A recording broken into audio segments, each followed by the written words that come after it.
pulksteņi 7:14.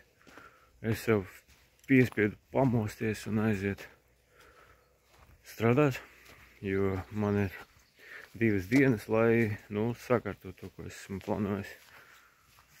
Ārā ir tāds laiciņš.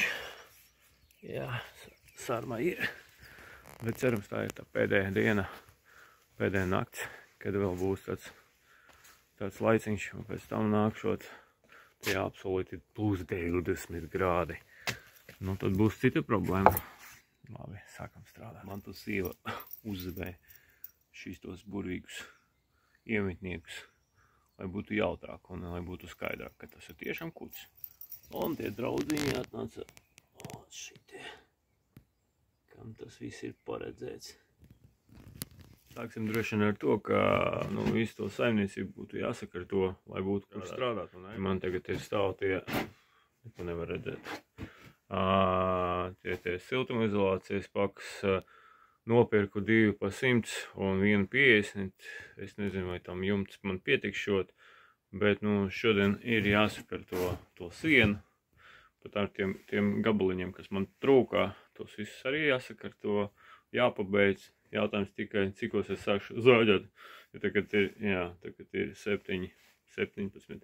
Man ir tā cerība, ka ēka kļuva diezgan, tā teikt, skaņas necaurspīdīga. Varbūt nē. Tā kā sākumā es bišku pastrādāšu, tā ka sakārtošu to darbu vietu. Pēc tam būs, varbūt pazāģēšu bišku ar roku, jā, lai, tiešām tas kaimiņi, nebūtu viņam tas sestdiena tik tāda, kāda viņi varētu būt kaut kur tiem, es nedomāju pa kaimiņiem. Labi, turpināsim.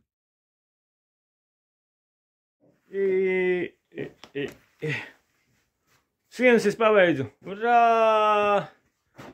Skatāties aizmugurē mani. Viss, sienas pabeigts. Tagad nākamā kārta. Man ir siltumizolācija un es sākšu griestus taisīt. Uhā!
Piedzīvojumi pietiek.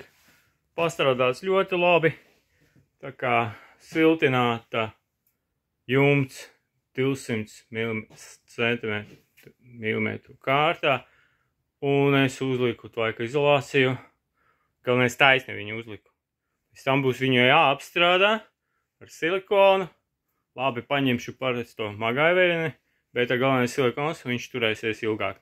Starp tam, jo tam kārtam, tā kā viss, sākot no pamatiem, no grīdām, tas tvaika izolācija iet pa sienām, aiz sienām, un viņa savienojas ar. Ka principā, nu, tā termos ir izdarīts, jā, bet termosam būs ventilācija, termosam būs ienākošais gaiss, tā ka viss būs kārtībā. Bet, nu, vismaz 90% ir izpildīti.